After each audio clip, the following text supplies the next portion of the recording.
आराध्य देव के श्री चरणों में वंदन। 21 द्वार के स्वाध्याय के अंतर्गत आज 16वां सेशन है और हम कर रहे हैं वेद द्वार। अब तक जो क्लास में कराया गया उससे संबंधित अगर कोई जिज्ञासा अवशेष है तो पहले पूछ सकते हैं।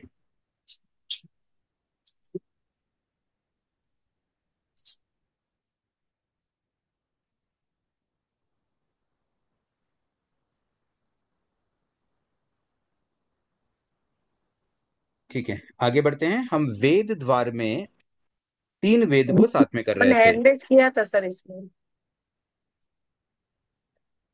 हाँ, वो आप एक बार जूम से एनरेज करना सीख लीजिए ना, ज्यादा हाँ, अच्छा रहता है। जूम से ही किया मैंने। जूम नहीं से ही दिख रहा है किया तो। है नहीं दिख है रहा है, ना। अभी भी आपका एनरेज नहीं दिख रहा है। हाँ, किया मैंने। हाँ, जूम से अब ही आया है। करा। बोलिए। मैं वो कल आपने वो इसमें बताया ना, मन योग वचन योग में आपने बताया भी था। लेकिन मेरा वो थोड़ा कार्बन को क्यों छोड़ा गया, वो थोड़ा सा मेरे बताया भी था आपने 2 बार, लेकिन वो मेरा थोड़ा सा कम ठीक है, वैसा कोई बात समझ नहीं, में। फिर से बता देता हूँ। मन हाँ योग और वचन योग, मनोयोगी और वचन योगी में कार्मण योग को नहीं लिया गया, उसका कारण हाँ क्या है, ये प्रश्न है आपका। हाँ तो हाँ। देखिए, मनोयोगी जो होते हैं ना, हम्म। वो कब होते हैं? पहली बात तो, कार्मण काइयों की 2 अवस्थाएं हैं, एक अंतराल गति और एक कैवली समुद्गार। बोलता तो हूँ। अंतराल गति के समय तो मन योगी नहीं हो पाएंगे, क्योंकि उस समय तो शरीर स्थूल शरीर ही नहीं है, तो मन तो होने का कोई चांस नहीं है। मन तो बाद में बनेगा, पर्याप्त अवस्था आएगी, फिर उसमें पर्याप्तियों का निर्माण होगा। ठीक है, वहां तक तो क्लियर है ना। हम्म। सिमिलरली वचन योग क्या हो सकता है अंतराल गति में? वचन योग भी नहीं हो पाएगा ना। नहीं नहीं। हाँ, तो अब संभावना क्या रही? कार्बन का योग कब हो सकता है? केवली समुद्घात में। ठीक है, केवली समुद्घात का प्रोसेस कितने समय का होता है? 8 समय का। 8 मिनट। अब देखिए, ये एक रूल ध्यान रखे कि कोई भी जीव एक समय पर एक ही योग कर सकता है, एक ही क्रिया कर सकता है, 2 क्रियाएं साथ में नहीं हो सकती हैं। तो अगर कोई जीव किसी समय काय योग करेगा तो उस समय मनोयोग नहीं करेगा। अगर वो मनोयोग करेगा तो उस समय वचन योग नहीं करेगा। तो क्रमशः एक एक ही क्रिया एक बार में हो सकती है। अब 8 समय का जो केवली समुद्गात है, उसमें पहले समय में औदारिक का योग होता है, दूसरे समय में औदारिक मिश्र का योग होता है, तीसरे समय में कार्बन का योग है, चौथे समय में फिर कार्बन का योग है, पांचवें समय में फिर कार्बन का योग है, 3 समय कंटिन्यू कार्बन का योग का। उसके बाद में छठे समय में औदारिक मिश्र का योग है, सातवें समय में भी औदारिक मिश्र का योग है, और आठवें समय में औदारिक का योग है। 8 समय में ऑलरेडी हमें वेल डिफाइंड पहले ही बता दिया गया कि इस समय में ये योग हो रहा है। अब अगर काय योग हो रहा है तो फिर उस समय वचन योग कैसे होगा, मनोयोग भी कैसे होगा? इसलिए मनोयोगी में कार्बन का योग नहीं आएगा। ठीक सेम वचन योगी के लिए भी। ठीक। सचिन इसको नीचे कैसे लोअर एंड हो गया सचिन।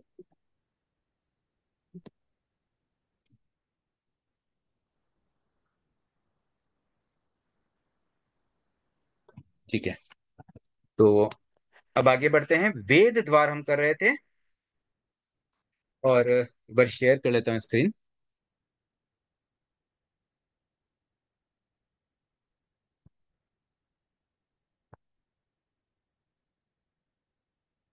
ठीक है, हमने सवेदी ऑलरेडी कर लिया था, और सवेदी में प्राय सब चीजें आ रही थी, बस एक गुणस्थान हमने देखा। अभी 9 तक ही आते हैं, क्योंकि 9 के मिडिल तक वेद रहते हैं। अब स्त्री वेदी, पुरुष वेदी, नपुंसक वेदी तीनों साथ में कर रहे थे, और उसमें लगभग सब चीजें सेम है। एक अंतर तो ये आया कि नपुंसक वेदी में तो जीव के 14 ही भेद है, लेकिन स्त्री वेदी और पुरुष वेदी में केवल जीव के 2 अंतिम भेद, यानी कि संगी पंचेंद्रिय, बस उतना ही होता है। असंगी जीवों में न स्त्री होती है न पुरुष होते हैं, असंगी जीव नितांत नपुंसक ही होते हैं। गुण स्थान तो सेम ही रहेंगे, क्योंकि वेद क्रमशः जाते हैं, बट 90 गुण स्थान के मिड में जाते हैं, स्टार्टिंग में होते हैं, एंड में नहीं होते हैं।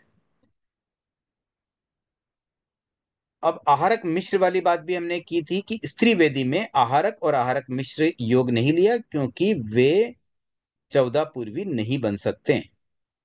नपुंसक बन सकते हैं, ये बात भी हुई थी कृत नपुंसक की अपेक्षा से। उपयोग 10 लिए गए हैं, केवल ज्ञान केवल दर्शन को छोड़ा गया है, क्योंकि 9 गुण स्थान तक केवल ज्ञान या केवल दर्शन नहीं आता।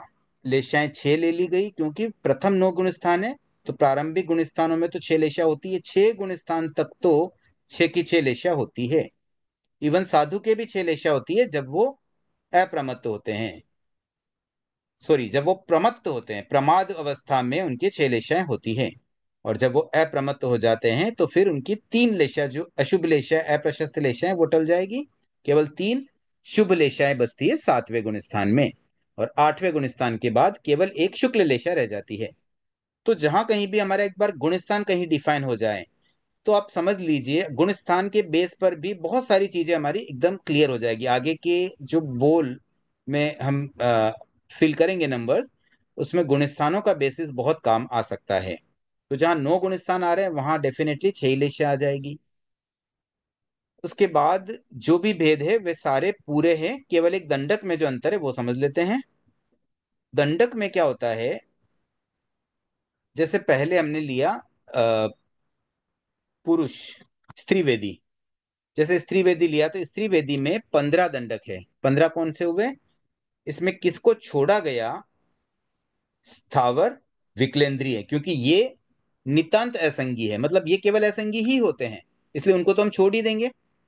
हाँ, उसके बाद वाले भेद में संगी असंगी दोनों हैं, जैसे 19वां और 20वां भेद में संगी असंगी दोनों हो सकते हैं, लेकिन वहां दो अलग अलग भेद नहीं है। 19वें में संगी और असंगी दोनों इंक्लूडेड है। तो क्योंकि वहां संगी भी इंक्लूडेड है, इसलिए वहां पर स्त्रीवेदी भी हो सकते हैं। इसलिए केवल 5 स्थावर और 3 विकलेंद्रीय को छोड़ा गया। और एक नारकी को इसलिए छोड़ा गया क्योंकि नारकी में भी केवल नपुंसक होते हैं, तो न वहां पुरुष वेदी है न स्त्री वेदी है।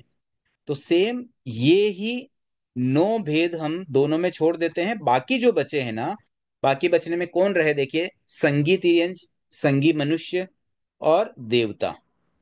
देवता के 13 बोल होते हैं, तो 13 तो देवता के आ गए, एक तिर्यंच का एक मनुष्य का। 19 नंबर तिर्यंच वाला लिया, 20 नंबर तिर्यंच का लिया, 21 नंबर मनुष्य का लिया। और बाकी जो 13 में से अंतिम तीन, तो तीन अलग अलग प्रकार के देवों के दंडक होते हैं, और 10 दंडक 2 से लेकर के 11 तक ये भवनपति देवों के। तो ऐसे कुल 15 दंडक होंगे जहां स्त्री वेदी हो सकती है। सेम पुरुष वेदी में भी ऐसे ही आ रहा है। अब नपुंसक वेदी में क्या हुआ, यहाँ एक अंतर ये आ गया, यहाँ केवल 13 देवताओं को छोड़ दिया गया। 13 देवता, अगेन वही 2 से लेके 11 तक, और फिर अंतिम तीन, 22, 23, 24, ये दंडकों के भेद छोड़ दिए गए। बाकी सबको ले लेंगे। बाकी सबको इसलिए लेते हैं क्योंकि जैसे संगी मनुष्य या संगी तिर्यंच भी नपुंसक हो सकते हैं, असंगी तो सारे नपुंसक है ही, नारकी भी सारे नपुंसक है ही, लेकिन संगी तिर्यंच और मनुष्यों में नपुंसक भी हो सकते हैं। तो इस तरह से 13 देवताओं को छोड़ करके बाकी 11 बचे हुए दंडक नपुंसक वेदी में ले लिए गए। तो हमारे ये 3 वेद यहां हो जाते हैं। उसके बाद आगे बढ़ते हैं हम अवेदी में। देखिए, अवेदी का मतलब जहां वेद न हो। तो देखो, पहला तो जीव के भेद, अब यहाँ है ना, अगर हम गुणस्थान डिफाइन कर लें तो भी अच्छा है, पहले चलो जीव के भेद ही ले लेते हैं। ये अवेदी अवस्था कब आती है, 90वें गुणस्थान के मिड में, यानी कि 90वां गुणस्थान भी अवेदी में काउंट होता है। 10वां, 11वां, 12वां, 13वां, 14वां, ये 5 तो है ही। तो 90 से ही मानो अवेदी शुरू हो गया, तो अंतिम 6 गुण स्थान लिए गए। और अंतिम 6 गुण स्थान यानी कि डेफिनेटली वो साधु ही होंगे। और साधु अगर है तो पर्याप्त पंचेंद्रिय संगी होना जरूरी है। तो संगी पंचेंद्रिय में भी पर्याप्त अवस्था, इसलिए जीव का केवल एक 14वां भेद आएगा। एक चीज ध्यान रखिए, कोई भी बात अगर ऐसी आती है ना जिसमें अंतिम गुण स्थान आते हैं केवल साधु वाले, तो फिर उसमें एक 14वां भेद ही रह जाएगा। उसके बाद में योग 7 बताए गए अनिंद्रिय वत। अनिंद्रिय, अनिंद्रिय में क्या था, याद है अगर आपको, तो ये था 13वां 14वां गुण स्थान वाले। मतलब 12 गुण स्थान तक इंद्रियां होती है, 12 के बाद यानी 13, 14 और सिद्ध अवस्था, ये तीनों चीजें अनिंद्रिय में थी। और वहां हमने ये डिस्कस किया था कि इसमें असत्य मन योग और मिश्र मन योग, मतलब ये जो दो अशुभ मन योग है वो नहीं आते हैं। और सेम दो अशुभ वचन योग भी नहीं आते हैं। तो क्यों नहीं आते, उसके पीछे मैंने एक बात भी बताई थी, तीन अलग अलग मान्यताओं की भी बात हमने की थी कि एक मान्यता के अनुसार, जो तेरा पंथ की भी मान्यता है उसके अनुसार, तो केवल छठे गुण स्थान तक ही अशुभ योग है, सातवें गुण स्थान और उसके आगे केवल शुभ योग होता है। तो जहां शुभ योग है वहां असत्य वचन, असत्य मन, मिश्र वचन, ये चार योग भी टल जाते हैं। तो उस मान्यता के अनुसार यहां भी अशुभ मनोयोग, अशुभ वचन योग को नहीं लिया गया है। तो यहां सात में हमने क्या क्या लिया? देखिए, आहारक और आहारक मिश्र भी इसलिए नहीं लिया क्योंकि आहारक शरीर छठे गुण स्थान तक ही बनता है, छठे में ही बनता है इनफैक्ट। क्योंकि लब्धि का प्रयोग सातवें गुण स्थान के बाद, मतलब प्रमाद चला जाने के बाद लब्धि का प्रयोग भी नहीं करते। लब्धि भी एक तरह की प्रमाद है। ये जो पावर होता है ना, हमारे में कोई शक्तियां हैं उसको काम में लेना, ये भी एक प्रकार का प्रमाद है। क्या जरूरत है काम लेने की?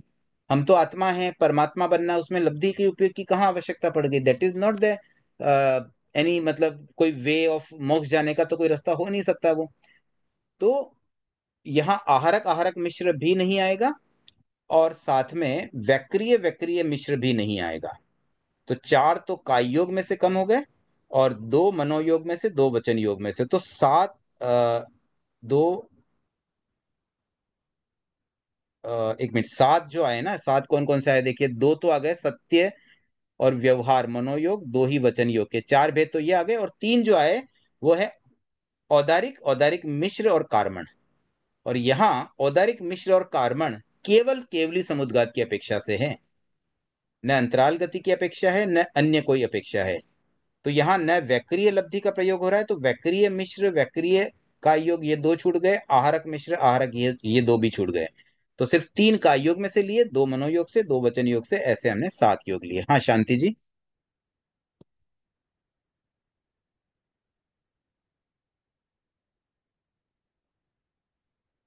शांति जी, आपने हैंड रेज किया हुआ है, म्यूट है आप। हाँ। हाँ, मैं जय जितेंद्र साहब, मैं पूछ रही थी अवेदी का मतलब क्या हुआ? अवेदी का मतलब ऐसे जीव जिनमें वेद न हो। वेद क्या होते हैं? बेसिकली मोहनीय कर्म की प्रकृतियां हैं। तो इनका जब तक उदय है तब तक वो जीव वेदी कहलाएगा। जब इनका उदय न हो, या जब ये क्षय हो जाए, या ये उदय में न हो, अनुदय में रहेगी, तभी वो अवेदी कहलाएंगे। अच्छा, अनिंद्रियवत का मतलब क्या हुआ? अनिंद्रिय जैसा, हाँ। जैसा अनिंद्रिय में किया था ना, अनिंद्रिय की कैलकुलेशन जैसे की ना, वैसा ही। अच्छा। ओके। अब उपयोग की बात करें तो इसमें, क्योंकि ये अंतिम छह गुण स्थान है, साधु के गुण स्थान है, तो सम्यक तो है ही पक्का, इसलिए तीन अज्ञान को छोड़ देते हैं।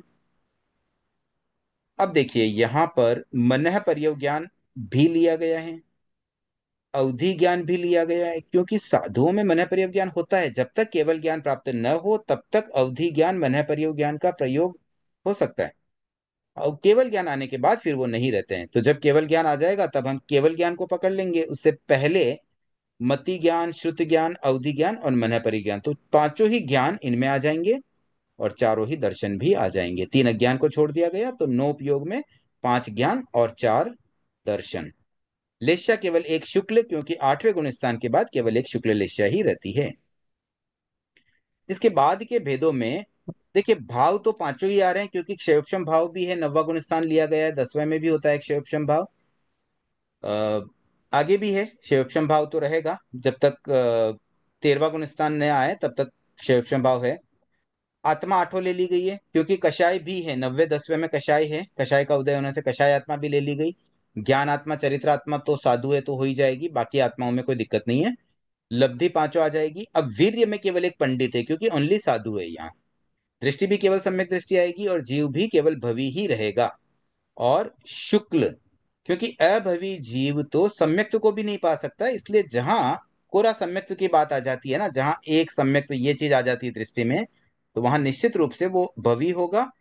और शुक्ल, शुक्ल तो होगा ही, अगर सम्यक्त्व जीव है तो डेफिनेटली वह शुक्ल ही होगा। और दंडक एक 21वां आएगा। मनुष्य, क्योंकि मनुष्य ही साधु हो सकते हैं। हाँ सोनल जी। जय जिनेन्द्र सर। सर इसमें आपने कहा कि साधु चारित्र भी आत्मा आई है, लेकिन ये इनका जो गुणस्थान जो है वो 9वें से स्टार्ट होता है, तो फिर चारित्र कैसे आया फिर इसमें? चारित्र तो है ना, 14 गुण स्थान तक चारित्र है। साधु जब तक साधु तब तक 14वां गुण स्थान, जब तक मृत्यु नहीं हुई तब तक तो साधु ही है। ओके। तो चारित्र क्यों नहीं मतलब आएगा, ये बात क्यों आई आपके मन में, समझ में नहीं आई प्रश्न मुझे। नहीं, जैसे मुझे गुणस्थान को लेके था कि गुणस्थान में तो 7वें तक प्रमथ संयत गुणस्थान रहता है, लेकिन इसमें तो 9वें गुणस्थान हुआ है। नाम बदल गए हैं लेकिन साधु का ही गुणस्थान है, छठे के बाद सारे गुणस्थान साधुओं के ही होते हैं। ओके मतलब उसमें और जो अपग्रेडेशन हो रहा है ना, उसके आधार पर नाम आ गए हैं, बट साधुपन तो रहेगा ही रहेगा, वो खत्म नहीं हो रहा है। ओके। जैसे भगवान महावीर केवल ज्ञानी थे, तो क्या साधु नहीं रहे वो? साधु तो ही है, साथ साथ चल ही रहा है, और केवल ज्ञान और आ गया एक्स्ट्रा, तो अब 13वें में पहुंच गए वैसा। अच्छा, ठीक है, थैंक यू सर। सुशीला जी। जय जिनेन्द्र। उपशम श्रेणी जो लेता है वो भी अवैधी हो सकता है? हाँ, अवेदी तो होंगे ही होंगे। देखिए क्या होता है ना, ये क्रम ही है मोहनीय कर्म का। जब उपशम हो, चाहे चाहे क्षय हो, दोनों ही मेथड में क्रम यही रहता है। पहले वेद जाएंगे, फिर क्रोध मान माया, और फिर लास्ट में लोभ। उसमें भी वेद दबता ही है। हाँ, वेद भी दब जाएगा। ठीक। क्यों मरम। शांति जी।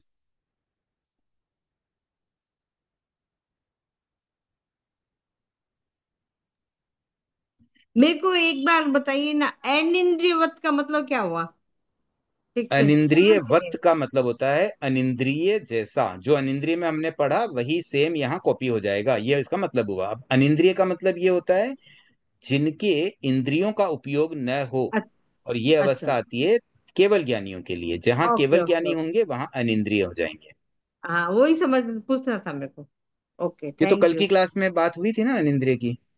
हाँ, क्लास में बात तो हुई थी, लेकिन मैं उतना माइंड में नहीं रहा मेरे। उर्मिला जी। Yes sir. ये अवैधी में साधु सात्विक दोनों आते हैं ना, मीन्स दीक्षा के बाद? हाँ, दोनों आ जाते हैं। ओके। मीन्स साधु साध्वी को अवैधी की श्रेणी में। ओके। सभी साधु नहीं, ओके जो तो 90 गुणस्थान को पार कर लेंगे। अच्छा। जो छठे सातवें गुणस्थान के साधु साध्वी है वो अवैधी नहीं है। वर्तमान में अभी 5वें आर्य में वर्तमान में जो साधु साध्वी होते हैं वो मैक्सिमम हम्म। 7वें तक ही जा सकते हैं, 7वें के ऊपर नहीं जा सकते, इसलिए वो सवैधी ही होते हैं। ओके। हम्म। ज्योति जी। सर मैं ऐसा पूछना चाहती हूँ कि जैसे वचन योगी में उपयोग 12 लिया, तो लेशा 6 क्यों ली फिर? जब 12 उपयोग आ गए तब लेशा 6 क्यों ली? वचन वचन योगी योगी में, में। मनोयोगी में और काय योगी में। हाँ, लेशा 6 ली, तो पहले गुणस्थान में भी तो मनोयोग होता है ना। है, पहले गुणस्थान में मनोयोग होता है। हाँ, कोई मिथ्यात्वी है तो उसके मन नहीं है क्या? मिथ्यात्वी के नहीं, मन तो हो ही पहले सकता है ना। गुणस्थान में असंगी होते हैं ना, तो असंगी में मन कहाँ क्यों, होता है पहले उनके? गुणस्थान में संगी नहीं होते हैं? हम मनुष्य पहले गुणस्थान में नहीं जा सकते हैं क्या? कोई अगर मनुष्य मिथ्यात्वी हो तो वो भी तो पहले नहीं, गुणस्थान का ही है ना। अभी आपने ऐसा बोला ना कि जैसे गुणस्थान के ऊपर लेस्या होती है, तो गुणस्थान भी तो 13 है, प्रथम 13। मैं आपको ऐसा, मतलब मेरी नहीं जानकारी तो में नहीं 1 से 6 गुणस्थान तक तो 6 लेशा हो ही सकती है ना। हाँ, तो मनोयोगी जब का 12 गुणस्थान उपयोग कौन हो सा गया है? तो भी प्रथम समस्या 13 आएगी। गुणस्थान है। हाँ हाँ, मैं तो ऐसा पूछती हूँ कि जैसे 12वां उपयोग 12 उपयोग आगे तो भी समस्या होगी। नहीं, 12 उपयोग आने से लेशा, देखिए आप समझिए उपयोग क्यों आए हैं, क्योंकि हमने उन 13 ही गुण स्थानों में से सैंपल लिए। मनोयोगी पहले गुण स्थान में भी होता है, दूसरे में भी होता है, तीसरे में भी होता है, 13वें में भी होता है। तो 13वें गुण स्थान के मनोयोगी उनमें तो है शुक्ल लेशा, और उनमें केवल ज्ञान भी है, केवल दर्शन भी है। लेकिन 12वें गुण स्थान के मनोयोगी में तो केवल ज्ञान नहीं है ना, तो हमने तो सभी तरह की उस कैटेगरी में आने वाले सभी जीवों में जिसमें जिसमें जो जो एक्स्ट्रा था सब ले लिया। हाँ मैडम। शांति जी। नहीं, मेरा तो हो गया। देखिए आप है ना, हैंड रेज कैसे करना है, लोअर कैसे करना है वो समझ लें, ऐसे अच्छा, डिस्टर्ब होता ओके। है। अभी आपने ओके, हैंड रेज किया हुआ है, हो गया तो लोअर कर दीजिए। ठीक है। चलिए ओ, आगे बढ़े।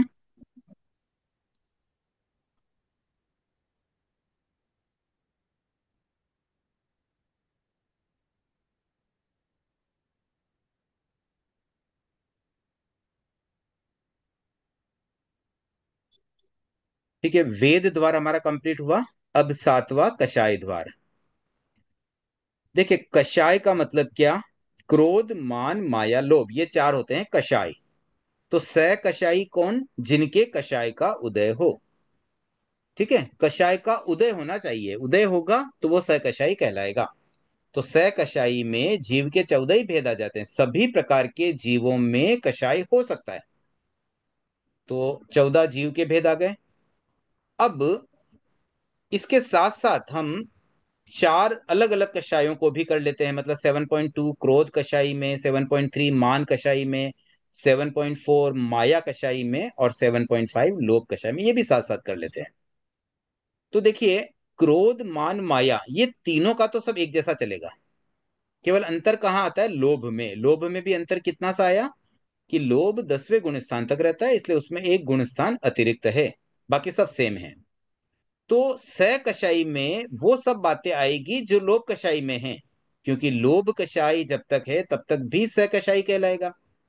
तो अब इन पांचों को साथ में अगर समझें तो बहुत ज्यादा डिफरेंसेस नहीं है। देखिए पहला डिफरेंस तो ये हुआ कि स कषाई में गुणस्थान प्रथम 10 लिए गए, 11वां गुणस्थान जो उपशम अवस्था का होता है उसको स कषाई में नहीं लिया गया। क्यों, क्योंकि वहां कषाय का उदय नहीं है। उपशम हो गया, कषाय आत्मा के साथ लगे पड़े हैं, लेकिन उदय में नहीं होने से वो जीव स कषाई नहीं कहलाएगा। तो 10 प्रथम गुण स्थान स कषाई में लिए गए, लोभ कषाई में भी लिए गए, बाकी तीन में क्रोध मान माया में केवल 9 गुण स्थान ही लिए गए, क्योंकि 90 गुण स्थान तक ही क्रोध मान माया का अस्तित्व होता है। 10वें में केवल एक लोभ बचता है, वो भी सूक्ष्म। योग की बात करें तो देखियो, जहां प्रथम 9 गुण स्थान आ जाते हैं वहां योग के सारे ही भेद आ जाएंगे, क्योंकि वहां आहारक लब्धि, वैक्रिय लब्धि, ये दो लब्धियां भी आ जाएगी, प्लस देवता नारकी के जीव भी यहाँ आ रहे हैं। तो उनके अपेक्षा से भी, तो अब अगर हम अपेक्षा वाइज देखें तो देखिए मनोयोग के चारों भेद मिल जाएंगे, क्योंकि यहाँ तो पहला गुण स्थान भी है और नीचे के 6 गुण स्थान तक भी है, तो उसमें असत्य और मिश्र मनोयोग भी हो जाएगा। वचन योग में भी ऐसा ही है, तो मनोयोग और वचन योग के तो 8 भेद आ जाएंगे। अब काय योग की बात करें तो काय योग भी सातों आ रहे हैं, लेकिन अपेक्षा समझ लेते हैं। देखिए औदारिक, वैक्रिय और आहारक ये तीन तो अपने अपने शरीर की अपेक्षा से होते हैं। मिश्र की बात करें अगर, तो यहां देखिए कार्मण काय योग जो आ रहा है वो केवल अंतराल गति की अपेक्षा से है। ठीक है, इसके अलावा औदारिक मिश्र काय योग, उसके चार विकल्प बताए थे, पहला विकल्प भी यहां आता है। ठीक है, पहला तो आ ही जाएगा, जहां अंतराल गति है वहां पहला विकल्प हो ही जाएगा। दूसरा विकल्प भी आ जाएगा, क्योंकि वैक्रिय शरीर भी बन रहा है। तीसरा विकल्प भी आ जाएगा, आहारक शरीर भी बनता है। केवल चौथा विकल्प यहां नहीं आएगा, केवली समुद्गात वाला। कार्बन का योग में भी ऐसा ही है, अंतराल गति वाला विकल्प आएगा, लेकिन केवली समुद्गात का विकल्प नहीं आएगा। वैक्रिय मिश्र की बात करें तो दोनों विकल्प यहां आ जाएंगे, आहारक मिश्र में एक विकल्प होता है, वह विकल्प यहां आ जाएगा। तो केवल केवली समुद्गात को छोड़ करके बाकी सारी कंडीशन यहां मैच हो रही है, तो 15 के 15 योग यहां हो जाते हैं। हाँ टीना जी। सर अपन इसमें अपर्याप्त मतलब अपर्याप्त अवस्था में भी जीव कसाय युक्त मतलब वो कार्मंट जो शरीर बोलते हैं तो उसके हिसाब से अपर्याप्त अवस्था ली है। हाँ देखिए कषाय तो अ, अंतराल गति में भी उदय में रहते ही है, क्योंकि अंतराल गति कर्म, में। हाँ कर्म तो खत्म नहीं हुए ना, कर्म तो बंधे हुए हैं। अब किसी के मान लीजिए कषाय बंधे हुए हैं, मोहनीय कर्म बंधा हुआ है, तो ऐसा तो है नहीं कि भी अंतराल गति में शरीर नहीं होने से कर्म का उदय नहीं रहेगा, कर्म तो उदय में है ही है उस समय भी। ओके, मतलब उदय अवस्था है उसमें, मतलब अंतराल गति के कुछ समय में भी उदय अवस्था उनकी है। बिल्कुल। Thank you sir. कई कर्मों का उदय अंतराल गति में भी चलता रहता है, जिसके लिए कोई विशेष निमित्त की आवश्यकता नहीं होता। अब जैसे क्रोध के लिए, एक्चुअली क्रोध मान ये कषाय जो होते हैं ना, ये इंटरनल भाव होते हैं। हम लोग कई बार ऐसे कंफ्यूज हो सकते हैं कि भाई जैसे किसी को गुस्सा आ रहा है तो उसके हाव भाव शरीर में वो चीजें आती है, तब हम समझते हैं क्रोध आ रहा है। तो ये तो हाँ वो केवल वही। ये तो हाँ। केवल अशुभ योग है, ये कषाय नहीं है। ये ओके। जो गुस्से में चेहरा तमतमा जाता है, शरीर में जो कंपन हो जाता है, वो सारा का सारा अशुभ का योग में आएगा। ये मतलब जो पांच कारण है ना आश्रव के, तो कषाय के कारण जो कर्म बंध रहे हैं ना, वो इसलिए नहीं बंध रहे हैं कि वो शरीर में उसका एकदम चेहरा लाल हो गया। चेहरा लाल हुआ वो तो अशुभ योग हुआ, अशुभ में भी काय योग हुआ। लेकिन मूल तो कषाय तो इंटरनल होते हैं। अंदर अगर कषाय है, भावों में कषाय है, तो वो कषाय का उदय वहीं बन जाता है। ओके। और सर एक और क्वेश्चन पूछना था, मतलब ऐसा आपने जब भी वो 10 सेशन लिए थे उसमें बोला था जब भी कार्बन का योग होता है तभी दूसरे का योग साथ में नहीं होते हैं, मन वचन योग। पर अभी हम्म। आप बोल रहे हैं कि मतलब मनोयोगी मन योगी होगा तो उसके हम्म। दूसरे भी नहीं होंगे, तो वो कैसे पॉसिबल है? मतलब मन योगी के दूसरे भी नहीं होंगे मतलब? मतलब आपने अभी बोला ना कि जो मन योगी है तो उनके हम्म। सिर्फ कार्बन का योग छोड़ दिया है एक। हम्म। तो आप बोल रहे थे ना अभी एक समय में एक ही योग की प्रायोरिटी हाँ, एक रहती समय है। में एक ही योग होगा, तो ओके, उससे वो कौन सी कार्बन बात का नहीं योग के समझ। हिसाब से नहीं है, ऑल ओवर सब जितने भी योग है उसके हिसाब से है सबके कि। लिए यही बात है, कभी भी कोई भी जीव के एक समय में एक ही योग होगा। चाहे वो काय योग हो, चाहे मनोयोग हो, या वचन योग हो, या काय योग में भी कोई एक काय योग होगा। Oh, okay sir, thank you sir. देखो जैसे ना औदारिक के साथ कार्बन मिश्र हो रहा है ना, तो उसका एक अलग दे दिया वर्गीकरण, औदारिक मिश्र। तो वो उस समय केवल औदारिक मिश्र होगा, ना औदारिक होगा ना कार्बन होगा, केवल एक औदारिक मिश्र होगा। ऐसे मतलब एक समय में एक ही होगा। जो 15 योग बताए गए, उन 15 में से कोई एक ही योग एक समय में हो सकता है। अच्छा ओके सर, वही पूछना था, वो कंफ्यूज हो रही थी थोड़ी सी मैं तो उसलिए। ठीक थैंक है, यू सर। रचना जी।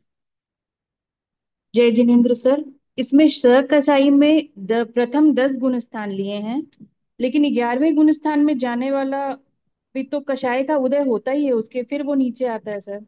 कषाय का उदय नहीं होता है, कषाय तो उसके उपशम होता है। उपशम और उदय में उपशम अंतर तो होता है, समझिए। लेकिन उपशम तो 11वें, पॉजिटिव भाव है। लेकिन 11वें से ही तो वापस नीचे आता है सर। जब नीचे आएगा ना तब फिर उदय हो जाएगा। जब तक 11वें में 11वें है में तब उदय तक नहीं तो होता वो है? वीतरागी है ना। अच्छा, मतलब 11वें में उदय नहीं होता है। हाँ, उपशम का मतलब ही होता है अनुदय। उदय ठीक है, न होना उपशम है। ठीक है सर।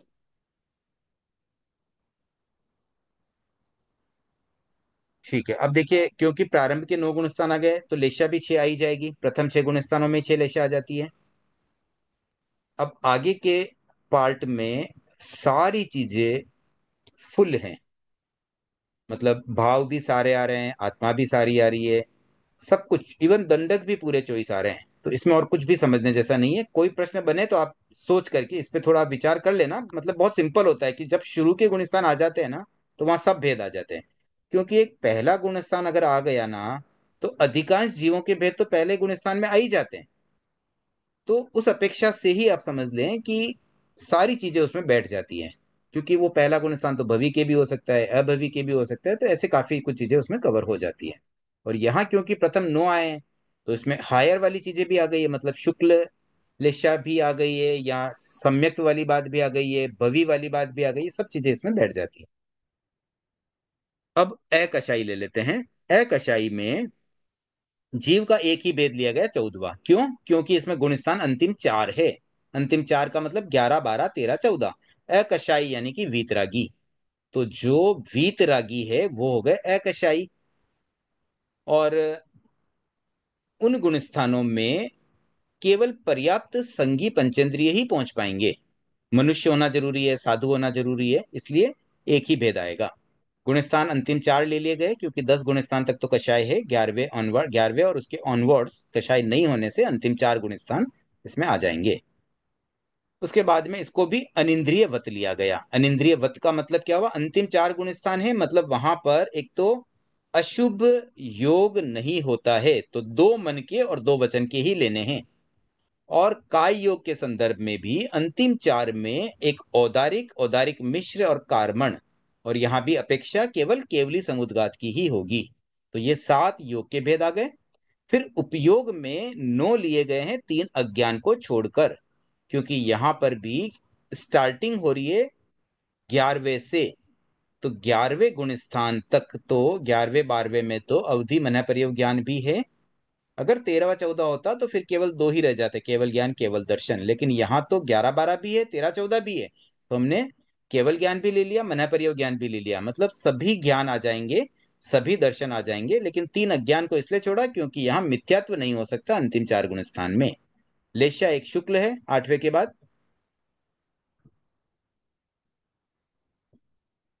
अब देखिए इसमें, क्योंकि इसका नाम ही अकशाई है, इसलिए हमने कषाय आत्मा को छोड़ दिया गया। ठीक है, बहुत सिंपल बात है, कषाय है ही नहीं तो कषाय आत्मा तो हो ही नहीं सकती है। और बाकी इसमें, क्योंकि ये साधु का सम्यक्त्व का ही गुणस्थान है, इसलिए वीर्य केवल पंडित लिया गया, दृष्टि केवल सम्यक्त ली गई, भवि जीव ही लिया गया, क्योंकि भवि जीव ही यहां तक पहुंच पाएगा। और दंडक भी 21वां है और पक्ष भी शुक्ल है। तो ये सारी पॉजिटिव चीजें यहाँ पर आ जाती है पीछे वाले बोलो में। कमलेश जी। सर आपने ऐसा कहा भी कि गुणस्थान 11 और 12 में अपने मनोपर्याय ज्ञान और अवधि ज्ञान वो सब रहेगा वो। हाँ वो हो सकता है, उसमें मना ही नहीं है। मतलब कोई जीव, जैसे भगवान महावीर को दीक्षा, कोई भी तीर्थंकरों को दीक्षा के साथ ही मन पर्यव ज्ञान आ जाता है, तो वो मन पर्यव ज्ञान तो उनका रहेगा पूरे समय। कब तक रहेगा? जब तक केवल ज्ञान नहीं आए। तो 12वें गुण स्थान तक हाँ, तो है ही है उनके मन पर्यव ज्ञान।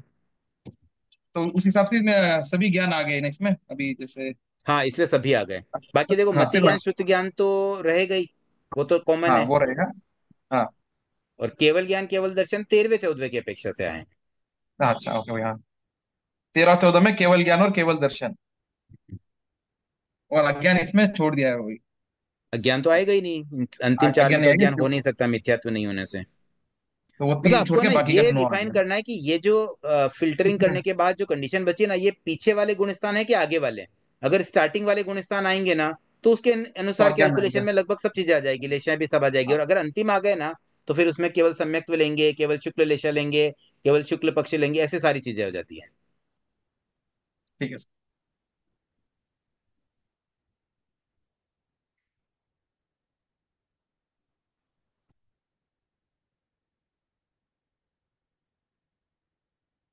अब 8वां द्वार लेशा द्वार। देखिए लेशा में सबसे पहले ले रहे हैं सैलेशी को। तो पहले एक बार सैलेशी कर लेते हैं, फिर बाकी की लेशाएं, या भले हम चाहें तो 3 लेशाएं भी साथ में करनी है तो साथ में कर सकते हैं, या पहले एक बार सैलेशी ही कर लेते हैं। तो देखिए लेशा सभी जीवों में होती है, चाहे एकेंद्रिय हो चाहे पंचेंद्रिय हो, सब में लेशा होती है, इसलिए 14 ही भेद जीव के यहाँ आ जाएंगे।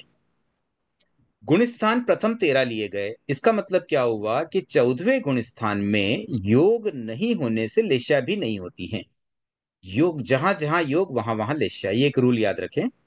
तो प्रथम 13 गुण स्थान ही आएंगे शैलेशी में। उसके बाद योग जो है ना, वो कितने आएंगे? 15 के 15, क्योंकि प्रथम 13 गुण स्थान आ गए, मतलब इसमें पहला दूसरा तीसरा चौथा पांचवा छठा शुरू वाले सब आ गए। तो जब शुरू के सब गुण स्थान आ जाते हैं ना, तो उसमें प्राय है सारे बोलों के सब भेद आ ही जाते हैं, बहुत रेयरली कुछ छूटेगा। तो 13 जब आ गया, प्रथम 13, तो वहां पर देखिए योग भी पूरे 15 के 15 आ गए। इसके अतिरिक्त उपयोग भी पूरे 12 के 12 आ गए, लेशा पूरी 6 आ गई, और आगे के सारे बोल कंप्लीटली आ गए। मतलब ये लाइन है इसकी, सारे बोल कंप्लीट हो जाएंगे। तो इतना ध्यान रखें कि अगर शुरू के सब बोल आ जाते हैं और साधु भी साथ में आ रहा है, और यहां तो केवल ज्ञान भी साथ में आ गया 13 बोल, इसलिए सब चीजें आई गई। तो अंतर सिर्फ कितना सा आया कि एक गुण स्थान बस 14वां छोड़ा है, बाकी सब बोल पूरे के पूरे सब जीवों में होते उसी समान हो गए हैं। अब कृष्ण, नील और कापोतलेशी, इन तीनों को साथ कर लेते हैं। तीनों अप्रशस्त लेशियाएं हैं, इनमें भी लगभग सेम है, बहुत थोड़ा सा कुछ अंतर होगा। तो वो समझ लेते हैं। एक तो लेशाएं सबकी अपनी अपनी होगी, एक एक ही होगी लेकिन अपनी होगी। अगर कोई कृष्ण लेशी है तो उसमें एक ही कृष्ण लेशा होगी, क्योंकि हम बात ही कृष्ण लेशी की कर रहे हैं, फिल्टर क्राइटेरिया अपना कृष्ण लेशा का ही है, तो लेशा तो अपनी अपनी हो जाएगी।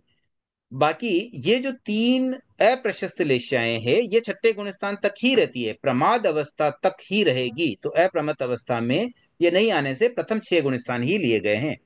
अब क्योंकि गुणस्थान 6 लिए गए हैं तो केवल ज्ञान केवल दर्शन भी इनमें नहीं आएगा, तो इसलिए उपयोग में हमने 10 उपयोग ही लिए। योग तो सारे आ जाएंगे क्योंकि प्रथम 6 गुणस्थानों में भी सारे,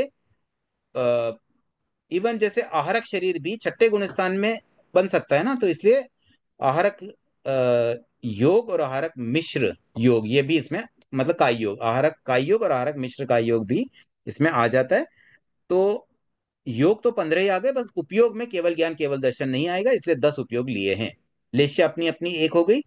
उसके आगे के बोलों में भी सारी बातें सेम मिलेगी, बस खाली दंडकों में थोड़ा फर्क आएगा। तो दंडकों को थोड़ा हम समझ लेते हैं। यहां पर देखिए 23 और 24 को छोड़ा गया क्योंकि वहां पर अप्रशस्त नहीं होते। मतलब ये कौन से देवता के जो भेद है, वैमानिक, वैमानिक में कौन सी लेशाएं होती है, नीचे के पहले तेजो लेशा है, फिर पदम लेशा है और उसके बाद शुक्ल लेशा, तो 3 ही लेशाएं हैं।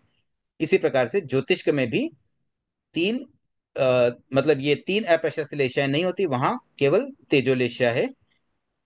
नहीं, इसमें 3 अप्रशस्त लेशाएं, हाँ 3 अप्रशस्त लेशाएं उनमें भी नहीं होती, ज्योतिष्क में भी। तो इस तरह से 23 और 24 ये दो देवता ज्योतिष्क और वैमानिक को छोड़कर बाकी सब में ये प्रथम 3 अप्रशस्त लेशाएं हो सकती है। सुधा जी। सर जय जिनेन्द्र, ये कृष्ण लेस्य में आहारक लब्धि कैसे होगी, फिर आहारक शरीर क्यों होगा? लेस्य देखो तो कृष्ण है। देखिए 6 गुणस्थान तक 6 लेशाएं हो सकती है, और जहां आहरक लब्धि का प्रयोग हो रहा है वहां तो वैसे भी प्रमाद ही तो है ना, तो प्रमाद होता है वहां कृष्ण लेस्या होने में क्या दिक्कत है? लेस्याएं तो बदलती रहती है, कभी कुछ समय के लिए ही कृष्ण लेस्या बन जाए तो बन ही सकती है। श्रुत केवली के भी कृष्ण लेस्या बन सकती है। ठीक है सर, थैंक यू।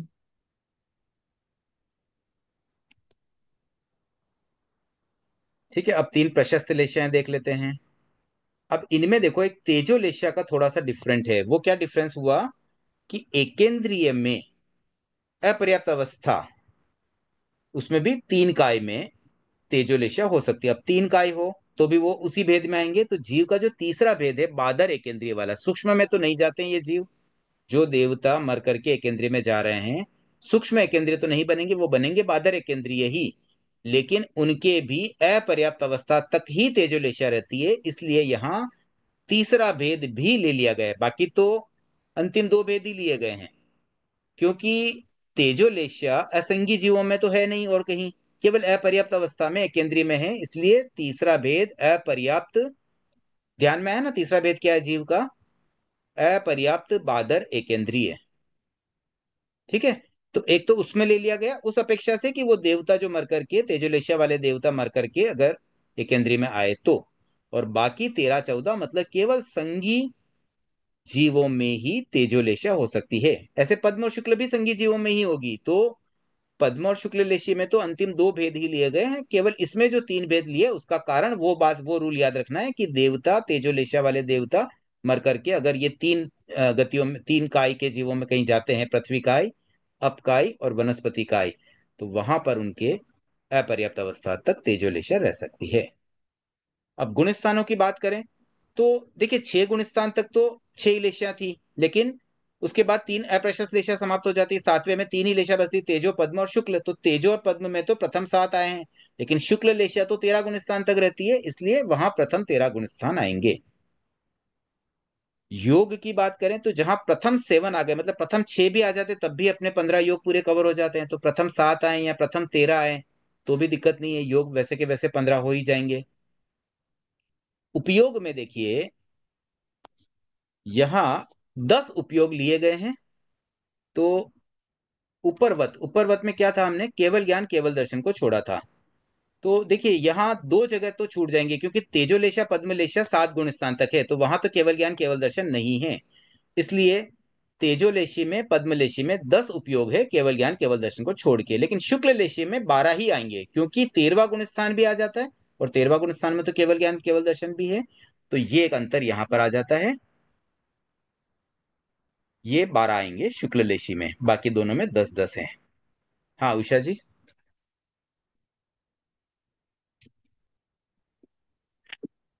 अंकल ये आया नहीं, ये प्रथम 13 प्रथम 7 हम्म। गुण स्थान। हाँ तो नहीं आया नहीं कैसे? एक बार वापस से री एक्सप्लेन कर दो ना उनको। देखो, ये तो नियम ही है ना कि प्रथम 7 गुण स्थानों तक तेजो लेशा, देखिए गुण स्थानों वाइज लेशा का क्रम क्या होता है, प्रथम 6 गुण स्थानों में 6 ही लेशा रह सकती है। 7वें गुण स्थान में केवल 3 प्रशस्त्र लेशाएं रहती है, और 8वें से 14 तक केवल एक शुक्ल लेशा रहती है। अब इन 3 रूल्स के आधार पर ये बातें निकल जाएगी।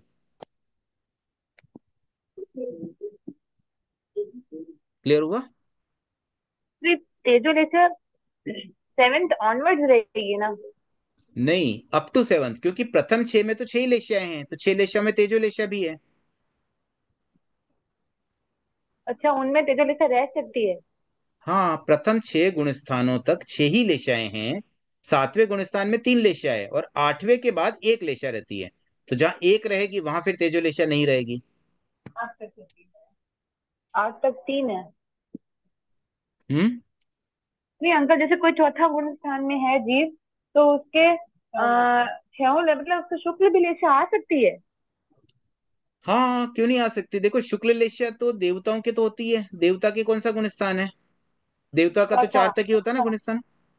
हाँ तो इतने पवित्र रह जाते हो। तो ऊपर के ऊपर जो वैमानिक देवलोक है ना, छठे वैमानिक देव, मतलब विमान के ऊपर छठे और उसके ऊपर हाँ। वाले, वो तो सब में शुक्ल लेशा ही होती है ना, कंपलसरी।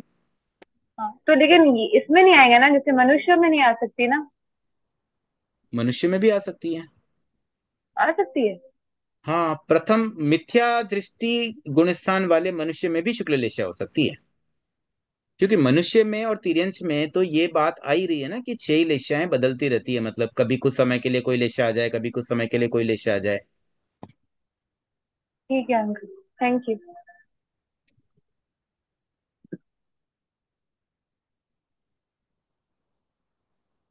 ठीक है, अब देखिए इसमें लेशा सबकी अपनी अपनी एक एक लेशा ही आएगी, और आगे के जो बात है उसमें भी देखिए सारी चीजें मैच हो जाएगी, क्योंकि प्रथम 6 गुण स्थानों में ये है तीनों ही लेशाएं, इसलिए सब बातें आई जाती है। अब केवल अंतर क्या आया, दंडकों का। तो दंडकों में क्योंकि नारकी में तो केवल अप्रशस्त लेशाएं होती है, इसलिए नारकी को छोड़ दिया गया। इसी प्रकार से जहां जहां अप्रशस्त लेशाएं है उन सबको हम छोड़ देंगे। तो 14, 15, 17, 18 और 19 को छोड़ा गया है। तो कोई बता सकते हैं 14, 15, 17, 18 और 19 में क्या क्या आते हैं? तेजस देखिए, काय, वायु काय, हाँ तो द्विइंद्रिय इसमें तीन त्रिइंद्रिय ही काय चतुर्इंद्रिय। आएगी, क्योंकि 3 काय में ही तेजोलेशा होती है। मतलब 5 जो स्थावर है ना, उसमें से 2 यहाँ पर नहीं आएंगे, मतलब 14, 15 यहाँ पर नहीं लिए गए, बाकी सब ले लिए गए तेजोलेशा में।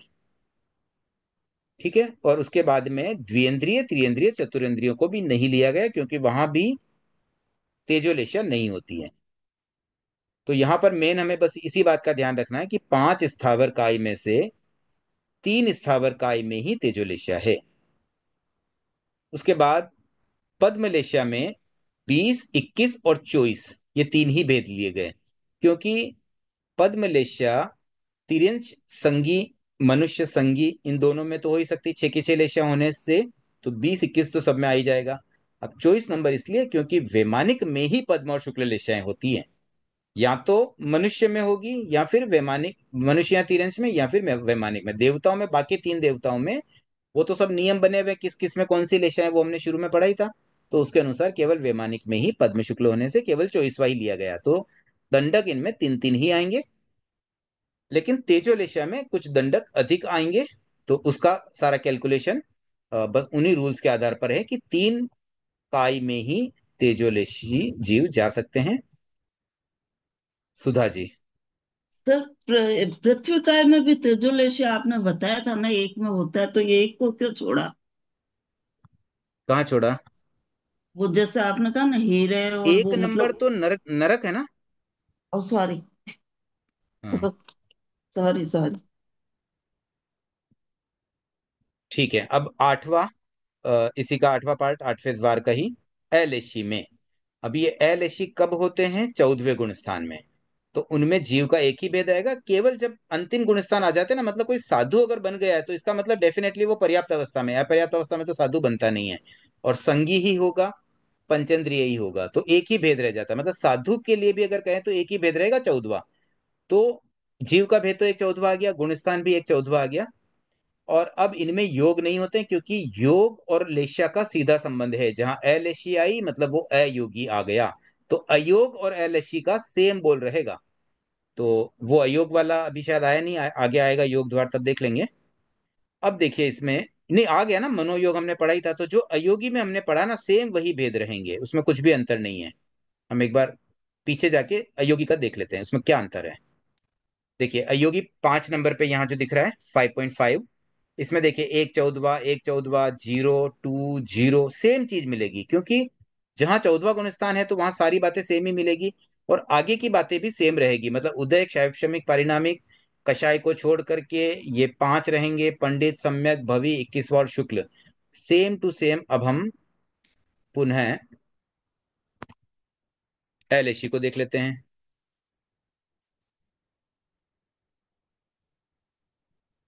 देखिए 14वां, 14वां, 0 2 0, यहाँ 3 उदय, क्षायिक, पारिणामिक भाव, कषाय को, कषाय और योग को, वहां भी कषाय और योग दोनों छोड़ा हुआ था। फिर 5, फिर पंडित, सम्यक, भवि, 21वां और शुक्ल, सेम कॉपी हो जाएगी। मतलब एलएसी बोल दो, अयोगी बोल दो, एक ही बात है। क्योंकि वो एक रूल अगर ध्यान रहे, जहां जहां योग वहां वहां लेशा, उससे ये बात बैठ जाती है। सुधा जी, और कोई प्रश्न है आपका?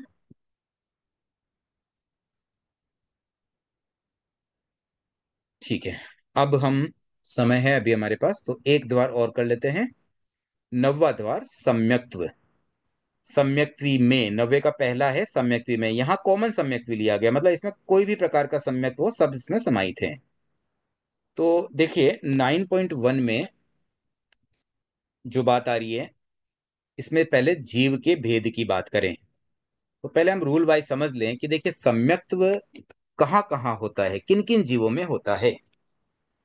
एकेंद्रीय, नितांत मिथ्यात्वी होते हैं। खाली एक हम रिवीजन कर रहे हैं, पहले थोड़ा सा रिवीजन करते हैं, फिर हम वापस इस द्वार पे आ जाएंगे। कि सम्यक्त, क्योंकि ये थोड़ा इंपॉर्टेंट है द्वार। सम्यक्त कहाँ कहाँ होता है? अगर एकेंद्रीय इंद्रियों वाइज देखें तो एकेंद्रीय नितांत मिथ्यात्वी, ठीक है। द्विएंद्रिय, त्रिएंद्रिय, चतुरेंद्रिय और असंगी पंचेंद्रिय, अपर्याप्त अवस्था में सास्वादन सम्यक्त्वी हो सकते हैं, ठीक है। लेकिन पर्याप्त अवस्था में ये भी नितांत मिथ्यात्वी। असंगी जीवों का मिथ्यात्व आ ही जाता है, मतलब उनका सम्यक्त्व टिक नहीं सकता।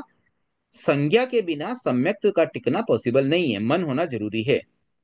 क्योंकि वो चिंतन चाहिए कि भाई हम चीजों को सही ढंग से समझें, तो उसके लिए अपेक्षित चिंतन तभी आ पाएगा जब मन हो।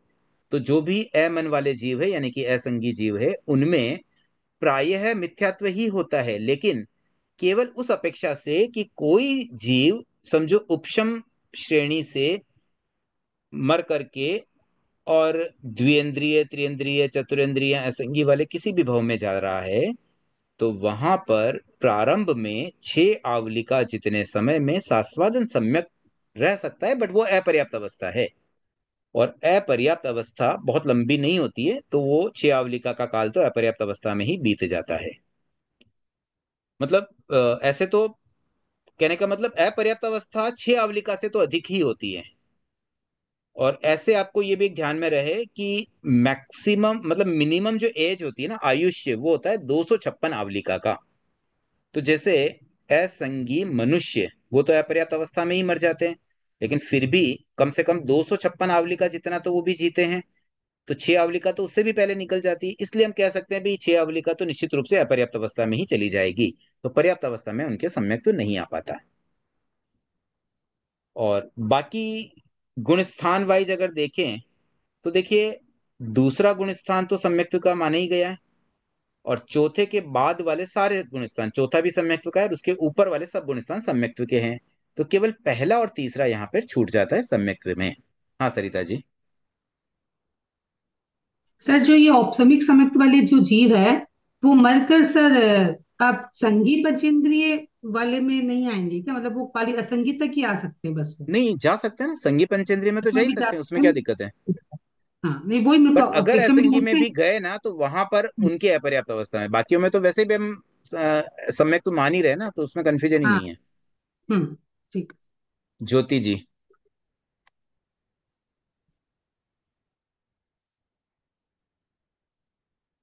ज्योति जी म्यूट है, म्यूट है आप। तरस के तो 5 अपर्याप्त लिए, फिर 14वां भेद तो पर्याप्त है। हम्म। तरस के 5 अपर्याप्त लिए सम्यक्ति में अपने, आपने तरस के 5 अपर्याप्त हाँ बताए वो ना। तो अभी एक बार मैं 1 मिनट चार्ट ओपन कर लेता हूँ आपका प्रश्न सुनने से पहले।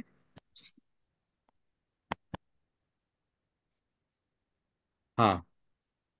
सम्यक्ति में आपने बताया कि तरस के 5 अपर्याप्त है, तो हम्म। 14वां भेद तो पर्याप्त है, पर्याप्त फिर कैसे लिया?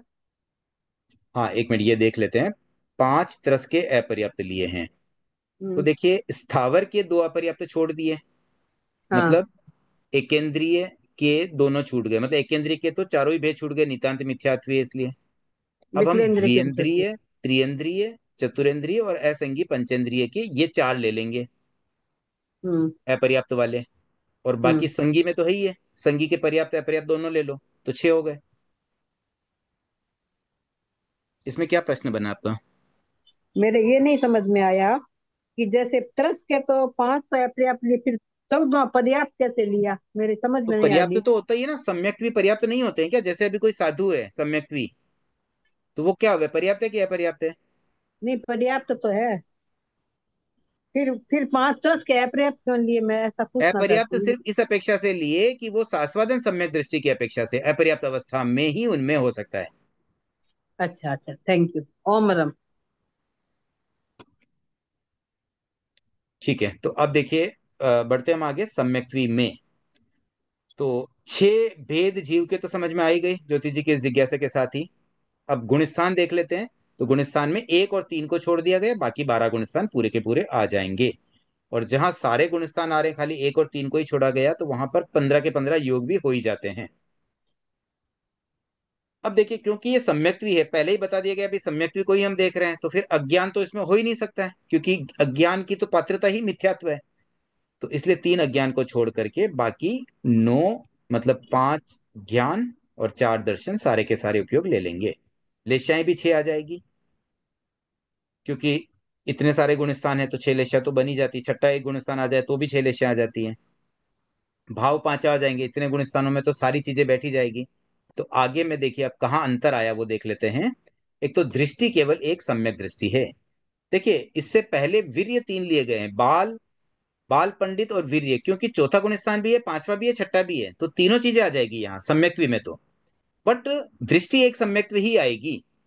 और भवी जीव भी निश्चित है, क्योंकि सम्यक्त्व है तो भवी होना पक्का है, और पक्ष भी उनका शुक्ल ही होगा। और दंडकों में 19 दंडक 5 स्थावर को छोड़ा गया, क्योंकि स्थावर एकेंद्रीय होते हैं और वो नितांत मिथ्यात्वी, इसलिए वो तो इस सम्यक्त्व में आएंगे ही नहीं। बाकी जो भेद है ना, द्विएंद्रिय त्रिएंद्रिय आदि, ये सब अपर्याप्त अवस्था की अपेक्षा से ही है। ठीक है, कोई प्रश्न यहां तक? अब आगे बढ़ते हैं। अब अलग अलग प्रकार के जो 5 सम्यक्त्व के भेद है उनको समझते हैं, उससे हमें और क्लियरिटी आएगी कि भाई कौन सा भेद कब कब कैसे आता है। देखिए जीव के भेद 6 लिए गए, क्यों? क्योंकि सास्वादन सम्यक है, सास्वादन सम्यक की अपेक्षा से ही तो अपर्याप्त अवस्था में हमने सम्यक्त्व लिया था। तो इसलिए सास्वादन में तो 6 के 6 भेद आ ही जाएंगे जीवों के, मतलब द्विएंद्रिय त्रिएंद्रिय आदि की अपर्याप्त अवस्था में सास्वादन सम्यक्त्व होता है, इसलिए 6 भेद आ जाएंगे। हो सकता है, होता नहीं, हो सकता है। गुण स्थान केवल एक दूसरा आएगा, क्योंकि स्पेसिफिकली गुण स्थान उसके लिए ही बनाए हैं। और अब देखिए सास्वादन, क्योंकि ये दूसरा गुण स्थान है, केवल एक दूसरा गुण स्थान है, इसलिए इसमें बाकी सब चीजें भी थोड़ी हमें ढंग से देखनी पड़ेगी। तो अब देखिए लब्धि, पहले योग को देखें तो यहाँ पे केवल एक आहारक और आहारक मिश्र को ही छोड़ा गया, क्यों? क्योंकि आहारक और आहारक मिश्र तो निश्चित रूप से छठे गुण स्थान में ही होगा, वो गुण स्थान इसमें कवर ही नहीं है, इसलिए वो तो छूट ही जाएंगे। बाकी जो है अब जैसे कोई वैक्रिय शरीर वाला जीव, तो उनके तो, अब देखिए दूसरा जो सास्वादन सम्यक्त्व है, इसमें कार्बन का योग भी लिया गया। क्यों? क्योंकि जब कोई जीव उपशम से जाता है कोई मिथ्यात्व वाले गुणस्थान की ओर, तब जो प्रोसेस होता है वो इस तरह से होता है कि प्रथम भाव जो था, जिस भाव में उसके उपशम सम्यक्त्व था, उस भाव में सातों प्रकृतियों का उपशम था। सात प्रकृतियां कौन सी? तीन दर्शन मोहनी की और चार अनंतानुबंधी कषाय की। इन सातों ही प्रकृतियों का उपशम था, वहां तक तो उपशम सम्यक्त्व में था। अब जब वो मिथ्यात्व की ओर आगे बढ़ रहा है, तो अंतिम समय में, अंतिम 6 आवलिका में सास्वादन सम्यक्त्व रह जाता है। तो सास्वादन सम्यक्त्व में होता क्या है कि जो चार कषाय, अनंतानुबंधी कषाय उपशमित थे, वो उदय में आ जाते हैं। ठीक है। लेकिन दर्शन मोहनी की तीन प्रकृतियां स्टिल उपशांत है, तो वो भी कितने समय के लिए? खाली 6 आवलिका के लिए रहेगी। तो वो पीरियड होता है सास्वादन। तो जैसे ही जीव उपशम श्रेणी वाले भव से मृत्यु हो जाती है, उसकी मृत्यु के साथ ही उसका औपशमिक सम्यक्त्व तो वहीं एंड हो जाएगा। अब जैसे ही औपशमिक सम्यक्त्व एंड हुआ, अंतराल गति से ही उसके सास्वादन सम्यक्त्व प्रारंभ हो जाता है। इसलिए अनाहारक अवस्था में कार्बन का योग की अपेक्षा को भी यहाँ कंसिडर करना होगा, क्योंकि केवली समुद्घात तो आएगा नहीं दूसरे मतलब गुणस्थान वाले को। केवली समुद्घात तो केवल 13वें गुणस्थान में होता है। तो यहाँ आहारक मिश्र अपर्याप्त अवस्था वाला जो पहला भेद था, उस अपेक्षा से आया। वैक्रिय मिश्र अगेन देवता और नारकी के जन्म के अपेक्षा से जो जन्म वाली अवस्था वाली बात आती है, केवल वही आया। दूसरे गुणस्थान में एक्चुअली लब्धि का प्रयोग नहीं हो रहा है। न तो वैक्रिय लब्धि का प्रयोग हो रहा है, न ही आहारक लब्धि का, न ही और कोई लब्धि का। मतलब अभी तो फिलहाल योग के संबंध में दो ही लब्धि समझे, तो दोनों लब्धियों का प्रयोग नहीं है। तो आहारक और आहारक मिश्र तो होगा ही नहीं। लेकिन वैक्रिय मिश्र के लिए जो एक कंडीशन थी ना पहली वाली, कि जन्म के समय भी हो सकता, तो देवता और नारकी में तो जन्म के समय की अपेक्षा से वैक्रिय मिश्र आ जाएगा, और मनुष्य तिर्यंश में औदारिक मिश्र आ जाएगा। तो इसलिए ये दो मिश्र वहां आ गए। कार्बन का योग आया अंतराल गति के अनारक अवस्था की अपेक्षा से, और औदारिक वैक्रिय, ये दो योग इसलिए आए क्योंकि मूल शरीर तो हो ही जाएगा। मतलब जैसे 6 आवलिका का जो पीरियड है ना, वो जब तक चल रहा है अपर्याप्त अवस्था में भी, वहां भी प्रारंभ में कार्बनिक का योग था अनारक अवस्था में, उसके बाद में औदारिक मिश्र आया, और फिर औदारिक का योग भी शुरू हो जाता है। इसलिए उस अपेक्षा से वहां औदारिक का योग भी आ जाएगा। प्लस कोई औदारिक जीव अगर इस अपेक्षा से, नहीं कि ऑलवेज मरना जरूरी नहीं है कि सास्वादन सम्यक दृष्टि में वही अपेक्षा है, तो नॉर्मल लाइफ में भी किसी के औदारिक कायोग के साथ दूसरा गुणस्थान आ ही सकता है, मतलब उसी भव में भी, सेम भव में भी। तो इसलिए औदारिक और वैक्रिय की बात भी यहाँ बैठ जाती है। उषा जी। अंदर समझ में नहीं आया, बहुत फास्ट हो गया। अच्छा ठीक है, फिर से समझते हैं। देखो योग समझ, उससे पहले के दोनों चीज समझ में आ गए, जीव के भेद और हाँ, गुणस्थान। योग वाला तो। हाँ ठीक है, योग को वापस समझते हैं। थोड़ा स्लो बताता हूँ, ये थोड़ा फास्ट हो गया था। अब समय भी हो रहा है, मैं एक बार इसी को वापस बता देता हूँ, ये वाला करके फिर हम एक बार पहले एंड करेंगे। बट योग में देखिए क्या होता है, हम एक एक योग को लेते हैं। सबसे पहले मनोयोग को लेवें। तो जैसे कोई मनोयोगी, मानो कोई मनुष्य है, तो मनुष्य उसी भव में सास्वादन सम्यक प्राप्त कर सकता है। मतलब किसी का सम्यक आया हुआ है और वो वापस छूट रहा है, पहले गुणस्थान की तरफ जा रहा है, तो दूसरा गुणस्थान को पार करके ही जाएगा। तो उस उपेक्षा से मनोयोग के तो चारों भेद आ ही सकते हैं। सेम वचन योग के भी चारों भेद आ सकते हैं। यहां तक तो समझ में आई बात। हाँ। अब काय योग के जो 7 भेद होते हैं ना, उनकी बात करें, तो मानो कोई अगर मनुष्य या तिर्यंच के सास्वादन सम्यक आया, तो क्या होगा उसमें? उनके औदारिक काय योग तो वैसे ही है, तो वो क्लियर हो गया। अब सिमिलरली अगर कोई देवता और नारकी के मान लो दूसरा गुणस्थान आया, तो उनके वैक्रिय काय योग भी हो गया। तो ये दो काय योग भी क्लियर हो गए। हम्म।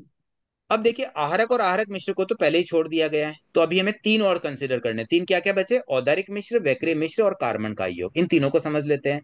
औदारिक मिश्र वाला का योग इस अपेक्षा से लिया जाता है कि जब कोई जीव मान लो मर करके उपशम मतलब औपशमिक सम्यक्त्व की अवस्था से मर करके कोई सास्वादन सम्यक्त्व प्राप्त करके फिर मिथ्यात्व में जाता है, ये कंडीशन बनती है। और यही कंडीशन के आधार पर हमने ये भी तय किया था कि असंगी भवों में जैसे द्विवेंद्रिय त्रियंद्रिय आदि में भी अपर्याप्त अवस्था में सास्वादन सम्यक दृष्टि गुणस्थान हो सकता है। तो जब अपर्याप्त अवस्था में हो सकता है, इसका मतलब वो स्टार्ट कहाँ से हुआ? अंतराल गति से ही। अंतराल गति में कार्बन का योग होता है, तो सास्वादन सम्यक में भी कार्बन का योग हो गया। ये बात क्लियर हुई? हाँ। अब औदारिक मिश्र की बात करें। औदारिक मिश्र की चार परिस्थितियां हैं, चार में से पहले मतलब चार विकल्प है। पहला विकल्प क्या था कि जब कोई जीव तिर्यंच या मनुष्य गति वाला जन्म लेता है, तब प्रारंभ में जब तक उसके शरीर पर्याप्ति पूर्ण नहीं होती तब तक उसके औदारिक मिश्र का योग होता है। तो उस अपेक्षा से यहाँ भी औदारिक मिश्र का योग आ जाएगा। केवल एक ही अपेक्षा यहाँ लेंगे। वैक्री मिश्र में यही अपेक्षा देवता और नारकी के लिए लग जाएगी, क्योंकि वहां उनके वैक्रीय शरीर बनने वाला है, तो उनका वैक्रीय मिश्र का योग कहलाता है। हम्म। क्लियर हुआ? हाँ अंकल, ऐसे एक जनरल क्वेश्चन है कि ना, सास्वादन जो सम्यक्त्व है ये हमेशा मतलब मरने के दूसरे भाव में जाने के समय ही होता है? नहीं, नॉट दूसरे भाव ऑलवेज। में ये भी एक, this is one of the condition. मतलब उस अच्छा, समय भी हो सकता है और नॉर्मल लाइफ में भी हो सकता है। ठीक है, थैंक यू। ओ मैडम, वो मैडम। ठीक है, अब समय तो हो गया, एक बार यही छोड़ते हैं, उपयोग कल कर लेंगे। हाँ ज्योति जी। मैं ऐसा पूछूं सर कि जैसे इसमें आहारक मिश्र और आहारक तो साधु बन ही नहीं सकता, दूसरे को एक दूसरा गुणस्थान नहीं, इसलिए इसीलिए नहीं छोड़ा क्या? हाँ इसीलिए तो छोड़ा है ना। साधु नहीं बन सकता है तो आहारक हो ही नहीं सकता है। हाँ। हाँ। और दूसरा ये भी कारण है, लब्धि का प्रयोग भी नहीं होता है उस समय। साधु नहीं बनेगा तो लब्धि का प्रयोग कैसे नहीं, होगा? वो तो आहारक के लिए तो हो गया, लेकिन वैकरी लब्धि का प्रयोग भी नहीं होता है। हाँ। मुक्ता जी। हाँ, जय जिनेन्द्र सर। सर अभी आपने बोला ना सास्वादन सम्यक की भी दो कंडीशन होती है, एक तो वो अपर्याप्त अवस्था में होता है, और पर्याप्त में मतलब सर कि अगर वो कोई मान लो श्रावक है, वो पांचवें गुण स्थान मतलब नहीं, पर्याप्त वाला कैसे, वो समझ में नहीं आया सर। बहुत सिंपल है, कोई भी हो, जैसे कोई श्रावक है, पांचवें गुण स्थान का है, और उसमें कोई सोचा उसने कि भाई अभी कंफ्यूज हुआ और मिथ्यात्व आ गया, तो वो सम्यक जो उसका छूटेगा तो उसमें सास्वादन से होके ही जाएगा। कोई औपशमिक सम्यक्त्व है किसी श्रावक के, या कोई साधु के भी, तो साधु के भी हो सकता है। सातवें गुण स्थान वाले साधु भी नीचे जा सकते हैं, दूसरे वाले भी जा सकते हैं, इवन 11वें वाले भी जा सकते हैं दूसरे गुण स्थान तक उसी भाव में। ओके सर, हो भावों पे डिपेंड करता है सर। हम्म। Kamini ji. Thank you sir. हाँ सर, सास्वादन सम्यक्त्व खाली औपशमिक सम्यक्त्व छूटने पर ही आता है, या कोई भी सम्यक्त्व छूटेगा तो सास्वादन सम्यक्त्व आएगा? नहीं, ये ना औपशमिक में ही होता है। जब भी औपशमिक सम्यक्त्व छूटता है ना, तभी सास्वादन आता है। क्षयोपशमिक वाले केस में ऐसा नहीं होता है, वहां तो सीधा ही मतलब या तो तीसरे से पहले में चला जाता है या डायरेक्ट पहले में चला जाता है। अच्छा, थैंक वनीता यू। जी। सर ये कार्बन का योग का प्लीज एक बार थोड़ा वापस समझा सकते हैं? मतलब सास्वादन सम्यक दृष्टि में कार्बन का योग कैसे? हाँ हाँ सर। देखिए, कार्बन का योग कब कब होता है? वनीता जी आप अनम्यूट ही रहें। कब हाँ कब सर। होता है? सर अंतराल गति में सर। तो अंतराल गति में सास्वादन सम्यक हो सकता है, इसलिए वहां कार्बन का योग ले लिया गया। Okay okay sir. Sangeeta ji. जय जिनेन्द्र सर। जो गुणस्थान में जो औपशमिक से जब गिरता है जीव, तो वो औपशमिक से जब गिरता है और सास्वदन में आता है, तो वो क्रमिक गिरता है, या फिर जैसे 11वें से दूसरे में जाता है, या 10वां 9वां 7वां 8वां करता ऐसे वो करते सीरियल जाता है? से जाता है, ये 11वें से जनरल 10वें में क्वेश्चन है, जाएगा। लेकिन मैं मेरे को मान। देखिए, 11वें से ओके। 10वें में जाएगा, 10वें से 90 में जाएगा, 90 से 8वें में जाएगा, और उसके बाद में 8वें से 7वें तक भी वही क्रम रहता है। बाद में यहाँ एक दो जगह अपॉर्चुनिटी है जंप की, वो कहाँ कहाँ जंप कर सकता है वो मैं आपको बता देता हूँ। 7वें अच्छा। से भी छठे में ही जाएगा, ठीक है। फिर छठे के बाद में वो डायरेक्टली छठे हाँ से सीधा पांचवे, चौथे, तीसरे, दूसरे और पहले में कहीं भी जा सकता है। तो मतलब 6 तक तो क्रमिक ही जाएगा, बट अगर मृत्यु हो जाती है तो 11वें ओके। से सीधा चौथे में चला जाता है। मृत्यु होती तो 11वें से डायरेक्ट चौथे में जाएगा। दूसरे में। चौथे में, फोर्थ। चौथा तो वो इसका होता है, देवता का होता है ना। हाँ, तो मृत्यु होके कहाँ जाएगा? कोई 11वें चौथा तो गुणस्थान देव। का जीव मृत्यु होकर के केवल अनुत्तर विमान में जाते हैं, निश्चित रूप से सम्यक भी होते हैं, तो उनकी केवल चौथा गुणस्थान आता है वहां पे। ओके। बाकी अगर छठे तक उस क्रमिक जाएगा। बाकी छठे तक तो क्रमिक ही जाएगा, छठे के बाद में डायरेक्ट जंप कर सकता है, छठे के बाद में क्रमिक हो सकता जाएगा। है पांचवे में जाए या सीधा चला जाए, वो सारे ऑप्शन होते हैं। ओके ठीक है उमर, धन्यवाद। इवन पांचवे गुणस्थान वाला भी चौथा, तीसरा, दूसरा एक कहीं भी जा सकता है, चौथा वाला 3 2 1 में कहीं भी जा सकता है, तीसरा वाला निश्चित रूप से पहले में ही जाएगा अगर नीचे गया तो, और दूसरा वाला तो पक्का पहले में ही जाएगा। ज्योति जी। सर इसीलिए कहते हैं क्या उपसमक सम्यक में मरने वाला मजा और जीने में हाँ मिथ्यात्व बिल्कुल। आद्य सजा है। हाँ, क्योंकि वो अनुत्तर विमान में जाएंगे तो एक अच्छा हाँ। ही है। ओम ओम अदम। ठीक है, तो आज के लिए इतना ही रखते हैं।